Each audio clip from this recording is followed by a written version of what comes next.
El camino del Bodhisattva. Parte 1. Lección 19. Con la motivación y la actitud correctas, estamos estudiando el precioso texto llamado Bodhisattvacharyavatara, del gran Acharya Shantideva. 2.2.3.3 La perfección del entusiasmo. Capítulo 7. Esta mañana vamos a empezar el séptimo capítulo, que se conoce como el capítulo del entusiasmo. Este capítulo tiene dos apartados principales. Primero, instrucción mediante una estrofa de transición acerca de generar entusiasmo. Y segundo, explicación del entusiasmo, lo que se debe generar. 2.2.3.3.1 Instrucción mediante una estrofa de transición acerca de generar entusiasmo. 7.1 El primer apartado, instrucción mediante una estrofa de transición acerca de generar entusiasmo. Aquí, transición significa conectar el capítulo anterior con este capítulo, o conectar la paciencia con el entusiasmo. Significa que con la práctica de la paciencia, o practicando la paciencia, uno debería tener o querer generar entusiasmo. Y aquellos que tienen este entusiasmo pueden alcanzar el estado de budeidad. Sin entusiasmo, uno no será capaz de acumular los cúmulos de mérito y sabiduría, que son la causa para alcanzar la perfecta budeidad. Para alcanzar la budeidad, necesitamos depender de nuestra propia acumulación de mérito y de sabiduría. Y para acumular estos dos, necesitamos entusiasmo. Sin entusiasmo, no podemos reunir cúmulos de mérito y sabiduría. Por ejemplo, si no hay viento o no hay aire, no hay movimiento. De manera similar, sin el aire del entusiasmo o el viento del entusiasmo, no hay movimiento de mérito ni cúmulos de sabiduría, acumulación de los montones de mérito y sabiduría. En el texto Madhyamakavatara de Chandrakirti, él mismo dijo que todas las cualidades siguen al entusiasmo. Esto significa que sin entusiasmo no podemos obtener cualidades. Todas las cualidades seguirán al entusiasmo. En este mundo, o en nuestra vida mundana, podemos ver claramente que las personas exitosas en cualquier campo no son perezosas. Las que son perezosas no pueden llegar a ser exitosas en ningún campo. Las personas exitosas son las que tienen entusiasmo en sus acciones y actividades particulares. Con entusiasmo se convierten en personas exitosas. Así que, tal como decimos en el texto, las cualidades siguen al entusiasmo. Y de igual forma, todo éxito también sigue al entusiasmo. Sin él, no podemos convertirnos en una persona exitosa. Hablando en general, basándonos en el entusiasmo y el esfuerzo, uno se convierte en una persona exitosa. El entusiasmo en general cumple un papel muy importante para nuestro éxito. 2.2.3.3.2 Explicación del entusiasmo, lo que se debe generar. El segundo apartado, explicación del entusiasmo, lo que se debe generar. Este también tiene tres: identificar el entusiasmo, abandonar sus factores opuestos e incrementar los antídotos. 2.2.3.3.2.1 Identificar el entusiasmo. 7.2 Primero, identificar el entusiasmo. El entusiasmo general y el sentido de este entusiasmo no son lo mismo. No sé lo que realmente significa en inglés, pero aquí quizá la definición de la palabra inglesa entusiasmo y la definición de este entusiasmo pueden ser diferentes. Los traductores están utilizando esta palabra, pero no es exactamente lo mismo. Aquí, entusiasmo significa, tal como está en la segunda estrofa del séptimo capítulo, donde dice que la diligencia es deleitarse con la virtud. En este texto se utilizó la palabra diligencia, pero aquí se emplea entusiasmo. De cualquier forma, ambas palabras significan la cuarta perfección, el nombre de la cuarta perfección, que significa poner esfuerzo en los actos virtuosos con alegría, con deseo y también con gozo. Si alguien te obliga a poner esfuerzo en actos virtuosos, en ese caso no es el entusiasmo real que se explica aquí, en el 7º capítulo. Y tampoco lo es el poner esfuerzo en actos negativos, o poner esfuerzo en las acciones que son para el sustento. Tales esfuerzos no se llaman la cuarta perfección, que siempre es virtuosa y positiva. Aquí significa poner esfuerzo en los actos virtuosos con gozo, porque aunque pongas esfuerzo en los actos virtuosos, si no tienes el deseo de practicar, si alguien te fuerza a practicar, no es entusiasmo, pues no tiene la definición completa de esta cuarta perfección, ya que está faltando el gozo. Por tanto, entusiasmo aquí significa poner esfuerzo en actos virtuosos con gran alegría, y excluye hacerlo a la fuerza o poner esfuerzo en acciones mundanas o negativas. Estos significados quedan excluidos cuando se dice poner esfuerzo en los actos virtuosos con gozo. Este esfuerzo tiene dos tipos de características, actos virtuosos y gozo. Una es poner esfuerzo en los actos virtuosos y la otra, esfuerzo con gozo. Si el esfuerzo es con actos virtuosos y gozo, se convierte en la cuarta perfección. Sin embargo, esto es un sentido, un significado general de esta perfección. Pero para entrar más en detalle, para tener la perfección del entusiasmo o para practicar la verdadera perfección del entusiasmo, también necesitamos otros factores como una motivación correcta. Por ejemplo, si tenemos apego a esta vida, no podremos hacer esta práctica del entusiasmo. No podremos, en términos generales, llevar a cabo la práctica del bodhisattva. Y sin ella, ¿cómo vamos a poder hacer una de estas prácticas que es esta perfección? Así pues, necesitamos la motivación correcta y también necesitamos la perfección de la sabiduría. Porque se dice que la perfección de la sabiduría es como los ojos para ver el camino. Si no hay perfección de la sabiduría, es como ser una persona ciega que no puede progresar en el camino, no puede andar el camino. Hablando en general, pues ahora ya hay entrenamientos especiales para ciegos. Pero en general, una persona ciega no puede ver el camino, no puede transitarlo. Esto significa que sin la perfección de la sabiduría, las otras 5 no se llaman perfecciones. Por tanto, para tener realmente la perfección del entusiasmo, debemos tener la perfección de la sabiduría. Estos son los factores que hacen que esta práctica sea la perfección del entusiasmo. Cuando se dice poner esfuerzo con alegría en actos virtuosos, significa que estamos hablando solo del significado de este entusiasmo. 2.2.3.3.2.2 Abandonar sus factores opuestos. El siguiente apartado es abandonar sus factores opuestos. Y abandonar los factores opuestos también tiene dos subapartados. Primero, explicación de la pereza, lo que se debe abandonar, y segundo, el modo de abandonar la pereza. 2.2.3.3.2.2.1 Explicación de la pereza, lo que se debe abandonar. El factor opuesto de este entusiasmo es la pereza. La pereza es lo opuesto al entusiasmo, y esta pereza también es de 3 tipos. El primer tipo es la pereza de no aplicarse. El segundo, la pereza de estar apegado a las malas actividades, y el tercero, la pereza del desánimo. El primer tipo es la pereza de no aplicarse, que significa no hacer los actos virtuosos, no llevar a cabo las acciones positivas y experimentar el gozo mundano de no hacerlo.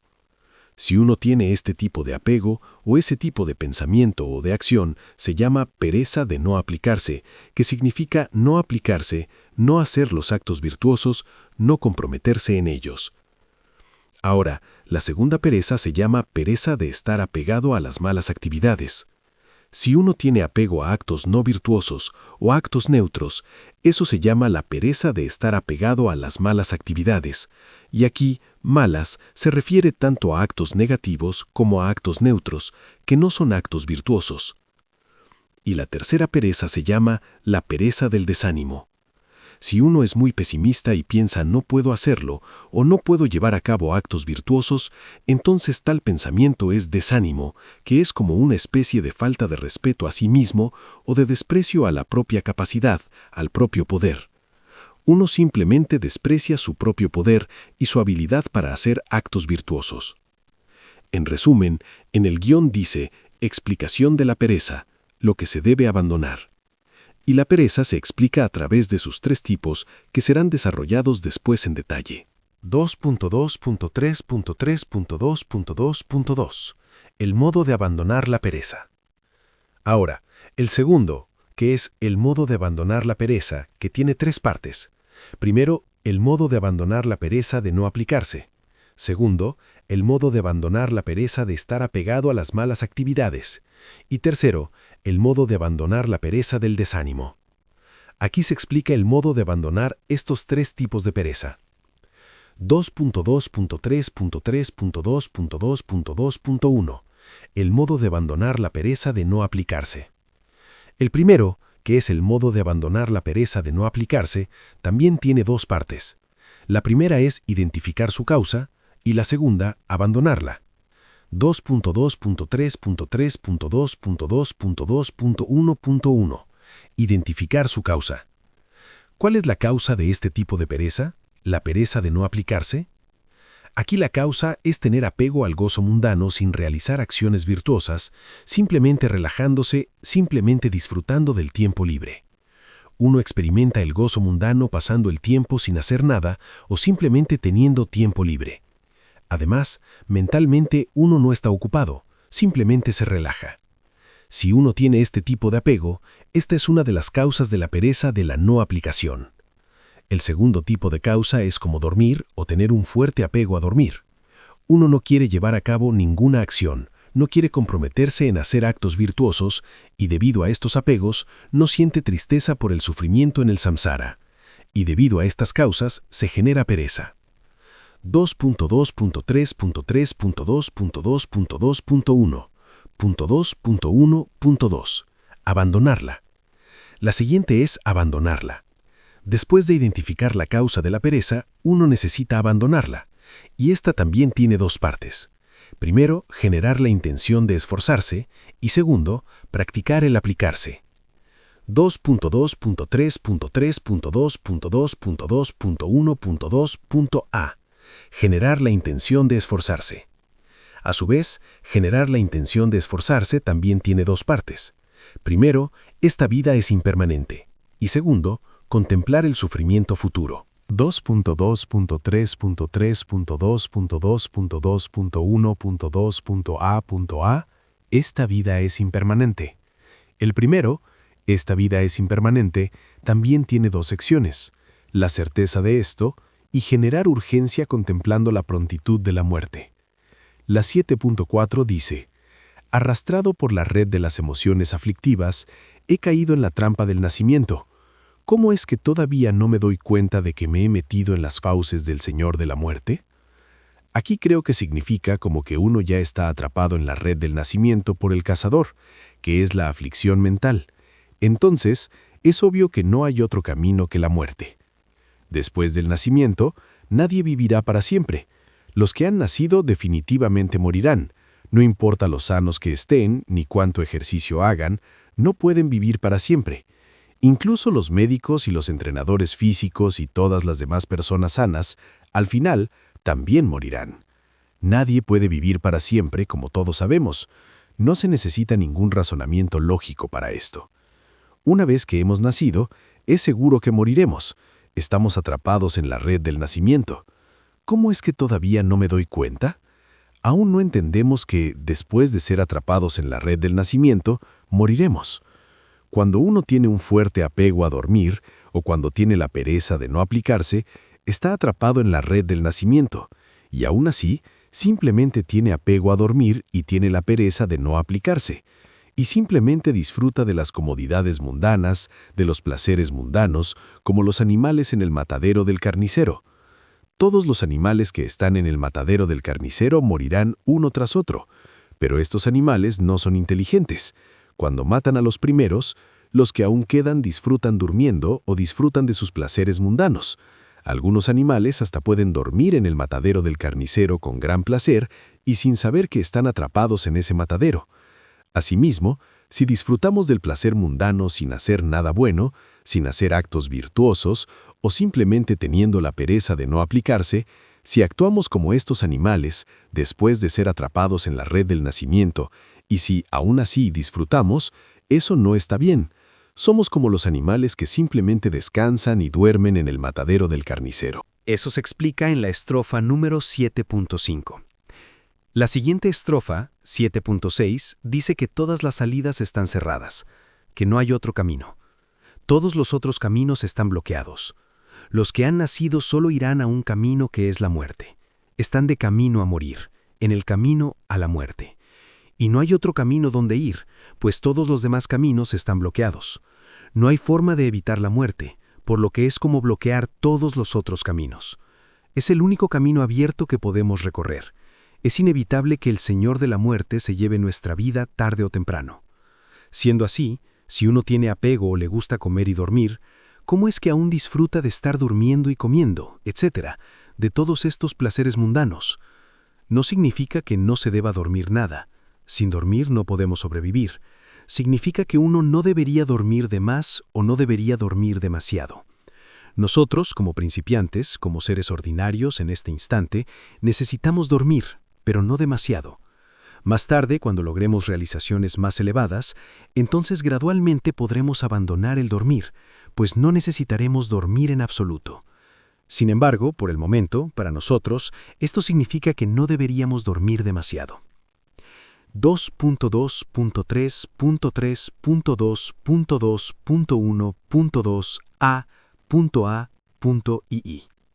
Generar urgencia contemplando la prontitud de la muerte. El siguiente apartado es generar urgencia contemplando la prontitud de la muerte. Este a su vez se divide en dos, enseñanza breve y explicación extensa. 2.2.3.2.2.1.2a.ii. 1. Enseñanza breve. 7.7. Primero, la enseñanza breve. Uno podría pensar que, aunque es seguro que se va a morir, cuando esté más cerca de la muerte, y no ahora, se comprometerá a realizar actos virtuosos. Sin embargo, nadie puede garantizar, asegurar cuándo vamos a morir. Nadie puede garantizarlo, ningún ser ordinario. Aunque seres con realizaciones elevadas pueden prever nuestra esperanza de vida, generalmente los seres ordinarios no podemos garantizar cuánto tiempo vamos a vivir. No existe ninguna garantía de que viviremos hasta que seamos viejos. Como podemos ver y escuchar, mucha gente joven muere en cualquier lugar del mundo. En el texto Carta a un amigo del gran Nagayurna, este dijo que esta vida tiene muchos obstáculos, muchos riesgos, que es más impermanente que las burbujas de agua. Y generalmente en otros textos se dice que esta vida es como una lámpara de mantequilla que está en un lugar ventoso, por lo que la lámpara no puede permanecer encendida un largo periodo de tiempo, pues el viento la apaga. Así también se menciona en la triple visión. Hay muchos obstáculos que atacan nuestra vida, muchas condiciones que no son favorables y que pueden acabar con nuestra vida, condiciones externas e internas. Hay condiciones externas desfavorables que pueden quitarnos la vida, y son cosas como terremotos, inundaciones, fuego, tornados y otros deslaves o desastres naturales, también accidentes de auto, etc. Y también hay muchas condiciones internas desfavorables que pueden quitarnos la apreciada vida en cualquier momento, como muchos y diferentes tipos de enfermedad. Y no solo cuando nos hacemos viejos, sino que pueden quitárnosla en cualquier instante. Aun cuando alguien es joven, muy joven, o incluso si es un infante, una enfermedad puede quitar la vida. Tenemos la certeza de morir, pero no tenemos la certeza de saber cuándo vamos a morir. Algunos mueren en el vientre de la madre, algunos mueren en cuanto nacen, etc. Y algunos mueren cuando alcanzan los 100 años. Por lo tanto, como todos podemos ver y escuchar, las personas mueren a diferentes edades. No hay una cierta esperanza de vida para los seres humanos en este mundo, así como también hay muchas condiciones desfavorables que pueden quitarnos la vida. Así pues, no es correcto pensar, por el momento no voy a comprometerme en acciones virtuosas, pero cuando esté más cerca de la muerte, entonces me comprometeré a realizarlas. Pensar de esta manera no está bien, pues nunca sabemos cuándo estamos cerca de la muerte. No podemos decir, soy joven, por eso no estoy cerca de la muerte, pues podemos ver a muchos jóvenes morir en este mundo. Y tampoco podemos decir, estoy sano, por eso no moriré ahora, no estoy cerca de la muerte, pues podemos ver a muchas personas sanas morir debido a factores internos y externos desfavorables. Incluso, algunas personas que están sanas y hacen ejercicio en el gimnasio mueren allí mismo de repente. Sucede. Tampoco podemos decir, no voy a morir pronto porque no tengo enemigos. No tener enemigos no te garantiza que vivas mucho tiempo. Aunque carezcamos de enemigos, uno puede igualmente morir a una edad temprana o en cualquier momento. Así que nunca se sabe cuándo estamos cerca de la muerte. En uno de los textos se dice, ¿qué vendrá primero, el mañana o la próxima vida? Nunca se sabe.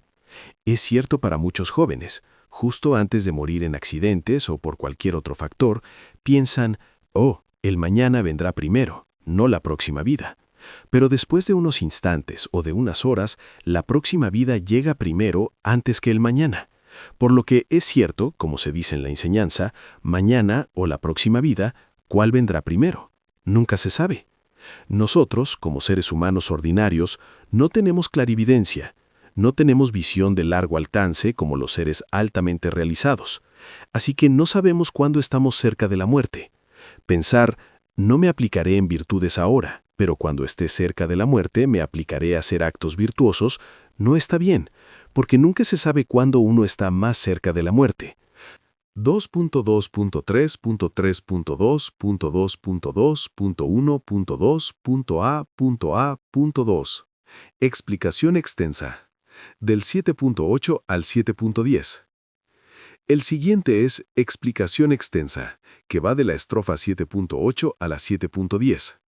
En la 7.8 se dice, esto no lo he hecho, esto solo lo he empezado, de esto estoy a la mitad, y de repente llegará el Señor de la muerte, y te asaltará el lamento. ¡Ay, estoy perdido! Esto significa que el Señor de la muerte nunca esperará. La muerte no esperará porque uno no haya terminado sus planes mundanos, o porque haya empezado un proyecto mundano, o porque vaya por la mitad de este. En realidad, nuestros proyectos, nuestros planes nunca terminan. Si terminamos un proyecto o si cumplimos un deseo, empezamos otro y después otro. Nunca terminan. Queremos hacer algo más y más, algo nuevo, algo que aún no se haya hecho, por lo que nuestros proyectos y planes nunca terminan. Hasta en nuestra próxima vida tendremos más y más planes, más y más proyectos. Los proyectos y los planes nunca acaban. Por tanto, el Señor de la muerte tomará nuestra vida aunque acabemos de empezar el proyecto o vayamos por la mitad o estemos a punto de terminarlo. El Señor de la muerte nunca espera, simplemente toma la vida y tomará la nuestra en cualquier momento. Y en el instante de la muerte, los seres queridos que sienten gran pena y tristeza, y cuyos ojos se enrojecen e hinchan porque han llorado, y las lágrimas caen de sus ojos porque han perdido la esperanza de que uno viva, ahora saben que uno va a morir. En ese momento, los seres queridos se sienten tristes y apenados, y de algún modo les duele. Uno mismo es llevado por el mensajero de los reinos infernales o el mensajero del Señor de la muerte, y como que uno mira hacia afuera, o piensa en ese mensajero y lo mira, y en ese instante uno recuerda sus propias faltas y acciones negativas, y mentalmente podemos escuchar el sonido de los mensajeros de los reinos infernales y pensar que caeremos allí, en los reinos infernales, debido a nuestras acciones negativas del pasado. Eso nos hará experimentar un gran temor, y no podremos controlarnos. Nos veremos completamente abrumados por el sufrimiento. En ese momento, ¿qué puede hacer uno? No se pueden hacer muchos actos virtuosos, no hay tiempo para hacerlos. Esta es la explicación extensa de generar urgencia contemplando la prontitud de la muerte. De acuerdo con esto, se explica así. 2.2.3.2.2.2.1.2.a.b. Contemplar el sufrimiento futuro. 7.11 al 7.13. Ahora el siguiente es contemplar el sufrimiento futuro, que son las estrofas 7.11 al 7.13. En la 7.11 se dice, si, como el pescado vivo que se retuerce, estás aterrorizado estando aún vivo, es necesario mencionar los tormentos insoportables de los infiernos creados por los actos negativos. 1. En el instante de la muerte es como un pez vivo sobre la arena. El pez vivo sobre la arena se retuerce, se agita y tiene miedo. Por lo que uno mismo, cuando le llega la muerte, es como un pez vivo sobre la arena, muy asustado. Y si uno está muy asustado o tiene un gran miedo en ese momento, no hace falta mencionar que tendrá un miedo enorme si experimenta de verdad el inagotable sufrimiento del reino infernal o el sufrimiento inconcebible de los reinos infernales debido a sus propias acciones negativas. Por supuesto, no lo podrá soportar y tendrá un miedo muy, muy grande. Al cometer acciones negativas que son la causa de renacer en los reinos infernales, y aún así uno simplemente disfruta de la felicidad mundana, eso no está bien. ¿Cómo puede uno disfrutar de la felicidad mundana si ve que debido a sus graves actos negativos del pasado va a renacer en los reinos infernales? ¿Cómo puede uno seguir disfrutando de los placeres mundanos? Eso no está bien. En realidad, algunas personas dicen que han cometido muchos actos negativos y que ahora están listos para ir a los reinos infernales. Es fácil decir esto, pero si uno realmente va allí, en tal caso, por supuesto, no será fácil. Es muy aterrador porque uno necesita experimentar un sufrimiento inconcebible durante un largo periodo de tiempo. Y si uno necesita alcanzar la liberación de tales reinos inferiores, en este instante deberíamos confesar nuestros actos negativos y hacer poderosos actos virtuosos. Y eso puede liberarnos de caer en los reinos inferiores. Sin implicarse en los actos virtuosos o sin poner esfuerzo en los actos virtuosos, si uno simplemente desea obtener felicidad, eso no está bien. Es como si quisiéramos la cosecha sin plantar la semilla en un terreno fértil. No es posible tener cosecha sin plantar la semilla. De la misma forma, sin hacer actos virtuosos, si simplemente deseamos obtener felicidad, es como desear obtener la cosecha sin plantar la semilla, lo cual no es posible en absoluto. Así que todos estos deseos, el deseo de obtener felicidad sin realizar actos virtuosos, no puede cumplirse en absoluto. Desear obtener cosecha sin plantar la semilla, ese deseo no puede cumplirse nunca. No es posible, no es un hecho. Y aquellos que son sensibles reciben más daño. Incluso si uno es atrapado por el Señor de la muerte, aún así, si seguimos disfrutando de nuestra vida mundana, o si aún pensamos que permaneceremos mucho tiempo en esta vida, como un Dios de larga vida, entonces todos estos deseos son algo que no se puede cumplir. Uno se queda como destrozado por el sufrimiento, y simplemente pronuncia las palabras, «ay de mí», etc., por lo que estas personas son objetos de compasión. Y por compasión, uno simplemente pronuncia «ay» por ellos. 2.2.3.3.2.2.2 Practicar el aplicarse. 7.14 El siguiente es practicar el aplicarse. Esta vida humana es como un barco. De la misma forma que utilizando el barco uno puede cruzar un gran río, de igual modo, empleando el barco de esta preciosa vida humana, uno puede cruzar el gran río del sufrimiento samsárico. Y este barco de la preciosa vida humana no es fácil de encontrar en el futuro. Por tanto, los necios deberían despertar de la ignorancia, y ahora es el momento de practicar el entusiasmo, y uno no debería dormir. Lo que significa es que debería practicar el entusiasmo sin ninguna demora y abandonar toda pereza. Esto es practicar el aplicarse. 2.2.3.3.2.2.2 El modo de abandonar la pereza de estar apegado a las malas actividades.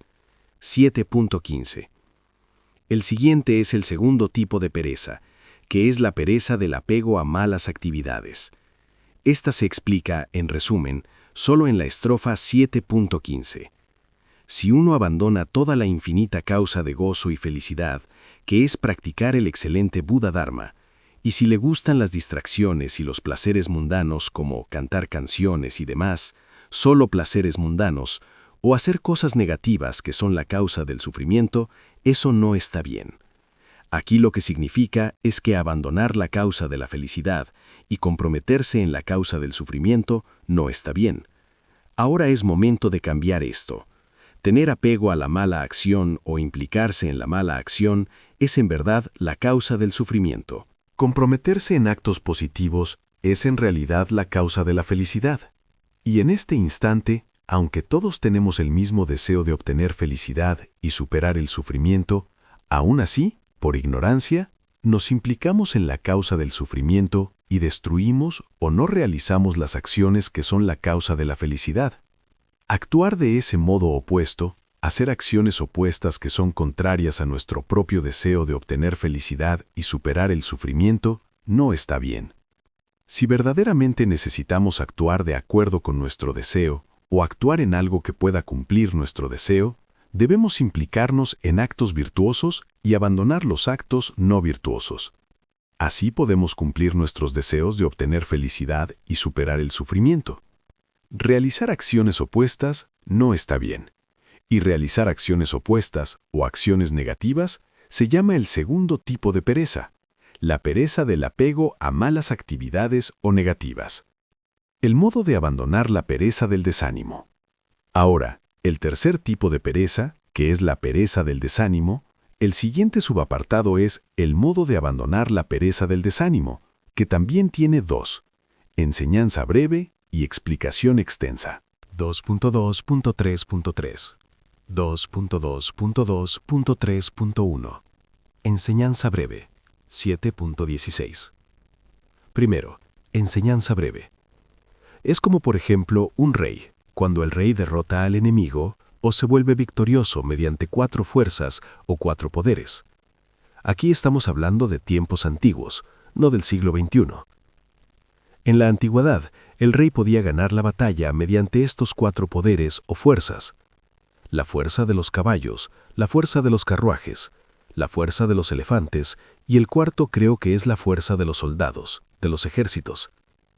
Creo que no en este tiempo, ahora no, sino en el siglo XXI. Aquí estamos hablando de tiempos pasados, tiempos antiguos.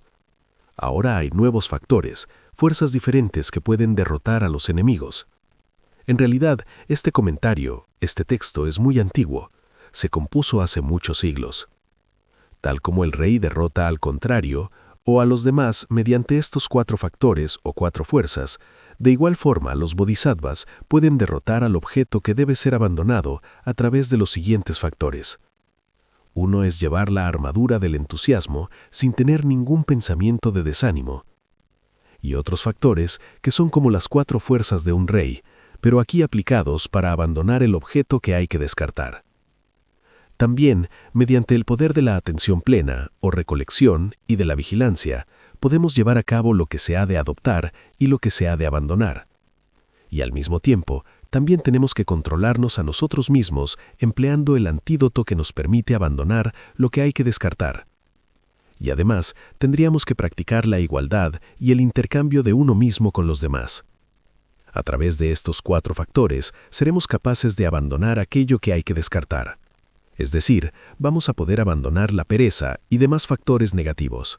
2.2.3.2.2.2.3.2a Meditar en el antídoto para su causa, el pensar que se carece de capacidad, 7.17 al 7.19. El primero es meditar en el antídoto para su causa, el pensar que se carece de capacidad. Si uno se desanima pensando, no puedo lograr la budeidad, eso no está bien. Generalmente, cuando practicamos, no deberíamos pensar que el logro de la budeidad es algo que está muy lejos o que es, en cierta forma, imposible. Pensar de ese modo no sería correcto. Porque si pensamos que es imposible para nosotros lograr la budeidad, ese modo de pensar, ese pensamiento, puede verdaderamente destruir nuestra bodhicitta. Sin la aspiración de lograr la budeidad, no hay manera de generar la bodhicitta. Así que eso destruye realmente nuestra bodhicitta. Por lo tanto, no debemos desanimarnos pensando no puedo lograr la budeidad. Si uno piensa eso, es desalentador. Es lo opuesto directo a la bodhicitta, o destruye la bodhicitta. Uno no debe desanimarse porque el Buda siempre dice la verdad. Las enseñanzas del Buda son siempre verdaderas, no engañosas. El Buda dijo esta verdad en la estrofa 7.17. Dijo que hasta las abejas, las moscas y otros insectos y otros animales, si generan el poder del entusiasmo y se implican en las acciones correctas o acciones positivas con la motivación correcta, si practican debidamente, también pueden lograr la budeidad. Y si ellos pueden lograr la budeidad, ¿por qué no nosotros, los seres humanos, que somos los más inteligentes, los más listos, los que sabemos qué se ha de adoptar y qué se ha de abandonar? Normalmente decimos que algunos animales son listos e inteligentes, pero no son tan listos como los seres humanos. ¿Cuán listos pueden ser los animales? No pueden estudiar durante muchos años ni adquirir sabiduría o conocimiento a través de muchos años de estudio.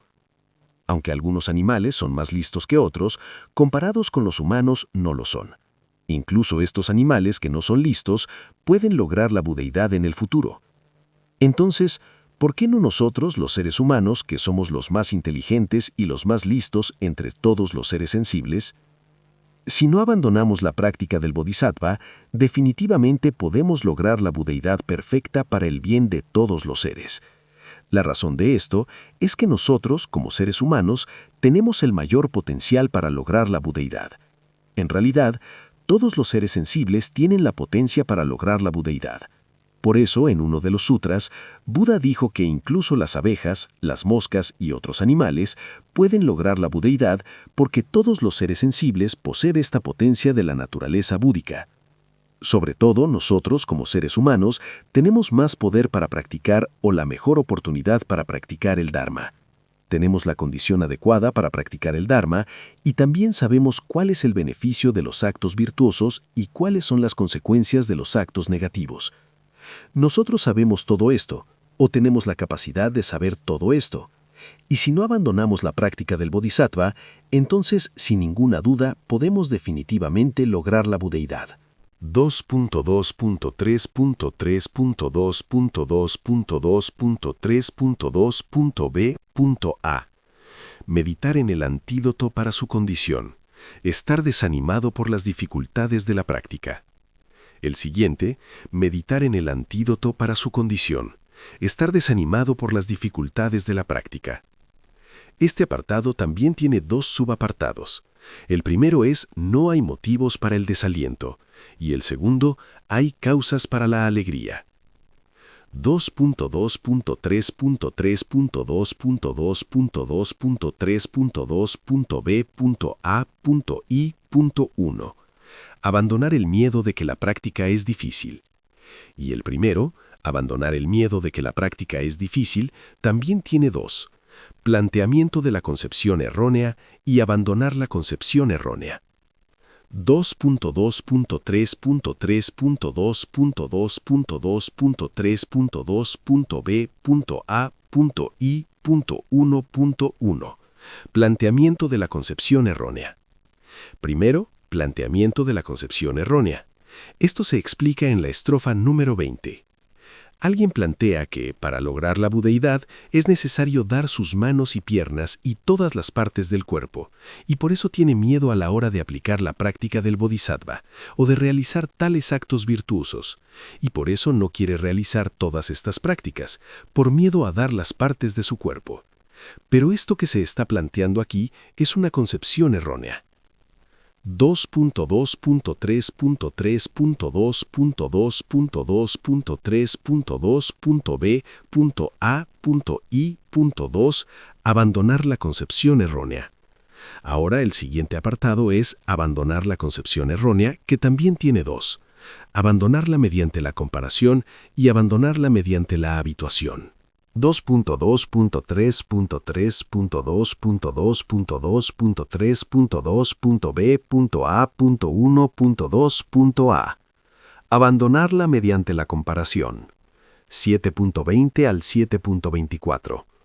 Primero, abandonarla mediante la comparación. La respuesta a esto es que, debido a que somos ignorantes respecto a lo que se ha de adoptar y lo que se ha de abandonar, no estamos siendo capaces de discernir qué es lo más serio o lo más pesado y qué es lo más ligero, en el sentido de cuáles son los actos más serios y cuáles los menos. No estamos llevando a cabo este análisis a causa de nuestra propia ignorancia. Debido a nuestra ignorancia, sentimos este miedo de tener que dar a los demás las partes de nuestro cuerpo para lograr la budeidad. Incluso sin tener que atravesar las dificultades que se describen aquí, uno ya está afrontando muchas dificultades por haber nacido y estar naciendo en samsara incontables veces. Y durante esos tiempos, a veces nuestro cuerpo es cortado, A veces es quemado, a veces es sofocado, otras nos han apuñalado. Uno experimentó muchos tipos de sufrimientos en el pasado y en el presente, y debido a esos sufrimientos, uno no logrará la budeidad. Simplemente experimenta estos sufrimientos como resultado de sus actos negativos. No está soportando esa dificultad con el fin de lograr la budeidad. Simplemente estamos soportando o viviendo estas dificultades o sufrimientos como consecuencia de nuestros actos negativos del pasado. Y comparando con estos sufrimientos inconcebibles que son el resultado de nuestros actos negativos, la dificultad que afrontamos para lograr la budeidad no es tan grave, ni tan pesada, ni tan seria. La dificultad que afrontamos para lograr la budeidad tiene sus límites y es comparativamente más ligera.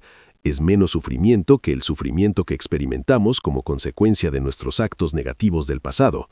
Y basándome en este ejemplo lo explicaré. No es exactamente lo mismo, pero, por ejemplo, para curar una enfermedad grave, el médico necesita poner una inyección o necesita operar o cortar el querido cuerpo de uno, y podemos soportar todos esos cortes, dolores y sufrimientos que experimentamos al ponernos la inyección o al realizar otros tratamientos, porque pensamos que, soportando todos esos sufrimientos, podremos superar un sufrimiento mayor, que soportando este sufrimiento menor, podremos liberarnos de un sufrimiento mayor causado por esa grave enfermedad. De forma similar, soportando la dificultad o el sufrimiento que afrontamos para practicar el Dharma, al soportar esto, podemos liberarnos del gran sufrimiento de los reinos inferiores o de los reinos infernales, y no solo nos liberaremos de esos grandes sufrimientos, sino que también podemos lograr la budeidad perfecta, que es el estado que posee la felicidad suprema.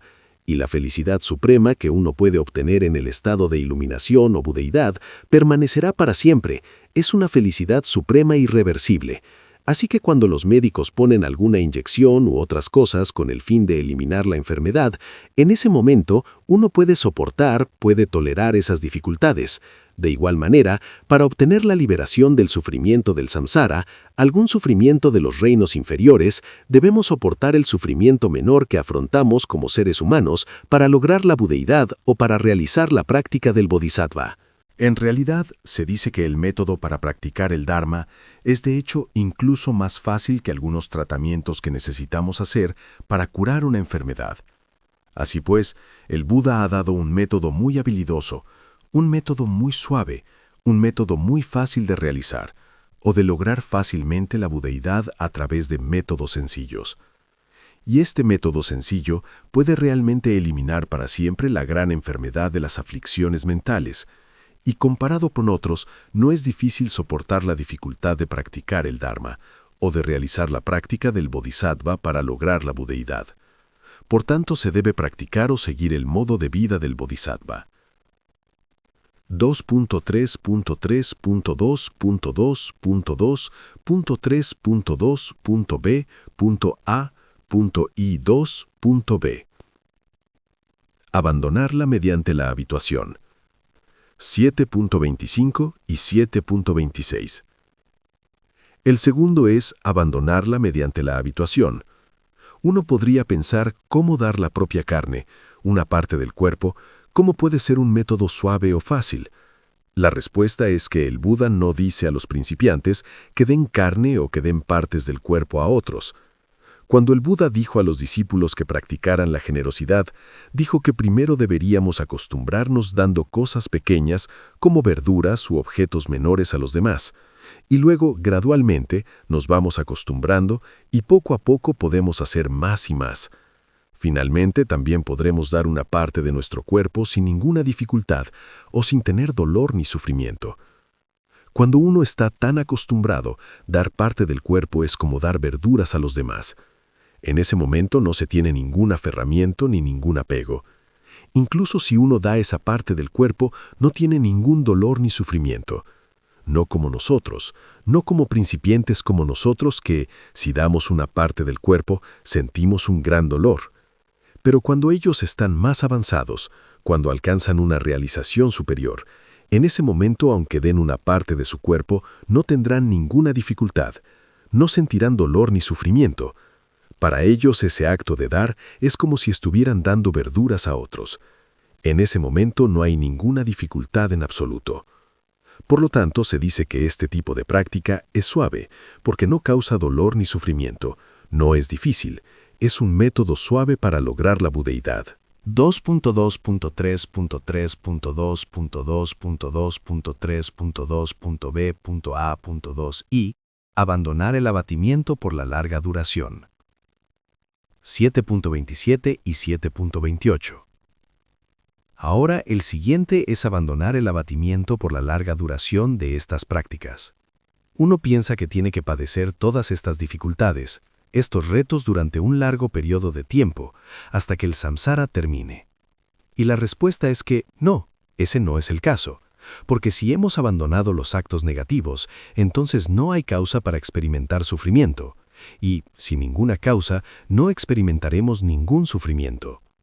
En ese momento uno ya ha dominado la visión o conoce la visión última, tiene maestría, por lo que en ese instante no tiene ninguna infelicidad ni infelicidad mental. Este tipo de concepción errónea de tener que soportar la dificultad durante demasiado tiempo, etc., este tipo de cosas son concepciones erróneas. Y, debido a ellas, tenemos un gran apego a uno mismo, y también, debido a los propios actos negativos, generamos más sufrimiento para nosotros mismos y dañamos nuestro propio cuerpo. Pero practicar el Dharma durante un largo periodo de tiempo no es difícil ni causará daño ni dolor ni sufrimiento.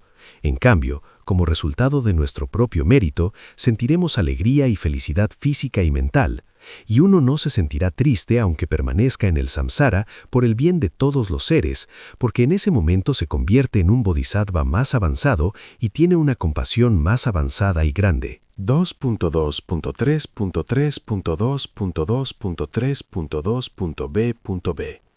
Hay causas para la alegría. 7.29, 7.30. Ahora el siguiente. Hay causas para la alegría, que significa que los bodhisattvas, debido al poder de su bodhicitta, pueden soportar la causa del sufrimiento, es decir, pueden soportar o purificar los actos negativos del pasado, y pueden acumular mérito como un océano, que es la causa de la felicidad. A través de esto se vuelven excelentes. De esta manera superan toda tristeza y sufrimiento, y montando el caballo de la bodhicitta, desde allí van avanzando de felicidad en felicidad. Por lo tanto, en tal viaje, ¿quién se sentirá desanimado? Aquellos que son sabios, aquellos que conocen las faltas y los beneficios de lo negativo y lo positivo, tales sabios nunca se sentirán desanimados por estas cosas. ¿Cómo puede una persona sabia sentirse desanimada yendo de felicidad en felicidad montando el caballo de la bodhicitta? No hay lugar para el desánimo. Con esto concluiré la sesión de esta mañana y al final hacemos la dedicación.